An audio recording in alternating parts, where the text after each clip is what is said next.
انسانوں کی نفسیات سمجھتا تھا۔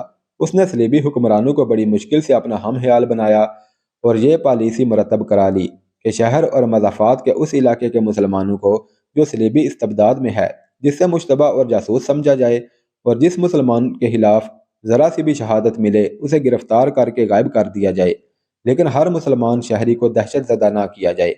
اس پالیسی کی بنیادی شک یہ تھی کہ لڑکیوں کے ذریعے مسلمان لڑکیوں کو بے پردہ کیا جائے اور مسلمان لڑکیوں کو ذہنی عیاشی اور نشے کا عادی بنا دیا جائے، مختصر یہ کہ ان کی کردار کشی کا انتظام کیا جائے۔ لہذا اس پالیسی پر عمل شروع کر دیا گیا تھا۔ ابتدا افواہوں سے کی گئی تھی۔ ہرمن نے یہ منظوری بھی لے لی تھی کہ مسلمانوں میں غداری کے جراثیم پیدا کرنے کے لیے خاصی رقم خرچ کی جائے۔ چند ایک مسلمانوں کو خوبصورت اور تندرست گھوڑوں کی بھگیاں دے کر انہیں شہزادہ بنا دیا جائے اور انہیں مسلمانوں کے خلاف مخبری اور ان میں افواہیں پھیلانے کے لیے استعمال کیا جائے۔ انہیں شاہی دربار میں وقتاً فوقتاً مدعو کر کے ان کے ساتھ شاہانہ سلوک کیا جائے اور ان کی مستورات کو بھی مدعو کر کے ان کی عزت کی جائے تاکہ وہ اپنی اصلیت اور اپنا مذہب ذہن سے اتار دیں۔ ہرمن نے کہا تھا کہ اگر آپ مسلمان کو اپنا غلام بنانا چاہتے ہیں تو اس کے دماغ میں بادشاہی کا کیڑا ڈال دیں، انہیں گھوڑے اور بھگیاں دے کر اس کے دامن میں چند ایک اشرفیاں ڈال دیں، پھر وہ بادشاہی کے نشے میں آپ کے اشاروں پر ناچے گا، شراب بھی پیے گا اور اپنی بیٹیوں کو اپنے ہاتھوں ننگا کر کے آپ کے حوالے کر دے گا۔ اگر آپ مسلمانوں کا مستقبل تاریک کرنا چاہتے ہیں تو یہ نسخہ آزمائیں۔ میں آپ کو پہلے بھی بتا چکا ہوں اور اب پھر بتاتا ہوں کہ یہودیوں نے مسلمانوں کی اخلاقی تباہی کے لیے اپنی لڑکیاں پیش کی ہیں۔ آپ جانتے ہیں کہ مسلمان کا سب سے پرانا اور سب سے بڑا دشمن یہودی ہے۔ اسلام کی جڑیں تباہ کرنے کے لیے یہودی اپنی بیٹیوں کی عزت اور اپنی پونجی کا آخری سکہ بھی قربان کرنے کو تیار رہتے ہیں۔ یہودیوں میں خطرہ یہ تھا کہ وہ اسی خطے کے رہنے والے تھے، اس لیے مسلمانوں کی زبان بولتے تھے اور ان کے رسم و رواج اور گھریلو زندگی سے بھی واقف تھے۔ ان کی شکلیں اور کئی دیگر قوائف ملتے جلتے تھے۔ کوئی یہودی لڑکی مسلمانوں کا لباس پہن کر کسی مسلمان گھر میں جا بیٹھے تو اسے بلا شک و شبہ مسلمان سمجھ لیا جاتا تھا۔ اس مشابہت سے یہودی پورا فائدہ اٹھا رہے تھے اور اسلامی معاشرت میں غیر اسلامی زہر داخل ہونا شروع ہو گیا تھا۔ جس روز سلطان ایوبی نے 2 جاسوسوں کو ہدایات دیں اور زاہدان سے کہا تھا کہ وہ کرک میں جاسوسوں کے ذریعے مسلمانوں کو صحیح خبریں پہنچائے، اس سے 20 روز بعد کرک میں ایک پاگل اور مجذوب اچانک کہیں سے نمودار ہوا۔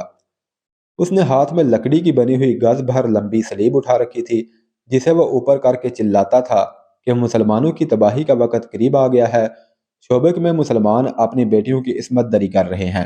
مصر میں مسلمانوں نے شراب پینا شروع کر دی ہے۔ خدائے یسوع مسیح نے کہا ہے کہ اب یہ قوم روئے زمین پر زندہ نہیں رہ سکتی۔ مسلمانوں، نوح کے دوسرے طوفان سے بچنا چاہتے ہو تو صلیب کے سائے میں آ جاؤ۔ اگر صلیب پسند نہیں تو خدائے یہودا کے آگے سجدہ کرو۔ مسجدوں میں تمہارے سجدے بیکار ہیں۔ لباس اور شکل و صورت سے وہ اچھا بھلا لگتا تھا، لیکن باتوں اور انداز سے پگلا معلوم ہوتا تھا۔ اس کی داڑھی بھی تھی، لمبا چوگا بھی پہن رکھا تھا، سر پر پگڑی اور اس پر رومال ڈالا ہوا تھا جو کندھوں پر بھی پھیلا ہوا تھا۔ اس کے چہرے اور کپڑوں پر گرد تھی جسے پتہ چلتا تھا کہ وہ سفر سے آیا ہے۔ اس کے پاؤں گرد آلود تھے۔ اسے کوئی روکتا اور بات کرتا تھا تو وہ رک جاتا تھا، لیکن کوئی جواب نہیں دیتا تھا۔ کوئی بات جیسے سنتا سمجھتا ہی نہیں تھا۔ سوال کوئی بھی پوچھو وہ اپنا اعلان دہرانے لگتا تھا کہ مسلمانوں کی تباہی کا وقت قریب آ گیا ہے، وغیرہ وغیرہ۔ کسی نے بھی یہ معلوم کرنے کی کوشش نہ کی کہ وہ کون ہے اور کہاں سے آیا ہے۔ عیسائی اس لیے خوش تھے کہ اس نے ہاتھ میں صلیب اٹھا رکھی تھی اور یسوع مسیح کا نام لیتا تھا، اور یہودی اس لیے خوش تھے کہ وہ خدائے یہودا کا نام لیتا تھا، اور دونوں کی یہ خوشی مشترک تھی کہ وہ مسلمانوں کی تباہی کی خوشخبری سنا رہا تھا۔ صلیبی فوج کے چند ایک سپاہیوں نے اس کی للکار سنی تو انہوں نے کہا لگایا۔ شہری انتظامیہ کی فوج جو بعد میں پولیس کہلائی، اس نے اسے دیکھا تو اسے پاگل کہہ کر نظر انداز کر دیا۔ مسلمانوں میں اتنی جرت نہیں تھی کہ اس کا منہ بند کرتے۔ مسلمان اس کے منہ سے اپنی تباہی کا اعلان سن کر ڈر بھی گئے تھے اور انہیں غصہ بھی آیا تھا، مگر کچھ بھی نہیں کر سکتے تھے۔ یہ مجذوب شہر کی گلیوں اور بازاروں میں گھوم رہا تھا اور اپنے اعلان کو دہراتا جا رہا تھا کہ مسلمانوں، صلیب کے سائے میں آ جاؤ، تمہاری تباہی کا وقت آ گیا ہے۔ کہیں کہیں وہ یہ بھی کہتا تھا کہ کرک میں مسلمانوں کی فوج نہیں آئے گی، ان کا صلاح الدین ایوبی مر چکا ہے۔ بعض اوقات وہ اوٹ پٹانگ اور بے معنی فکرے بولتا تھا جو ثابت کرتے تھے کہ وہ پاگل ہے۔ بچے اس کے پیچھے پیچھے چلے جا رہے تھے۔ بڑی عمر کے آدمی بھی کچھ دور تک اس کے پیچھے پیچھے چلتے اور رک جاتے تھے۔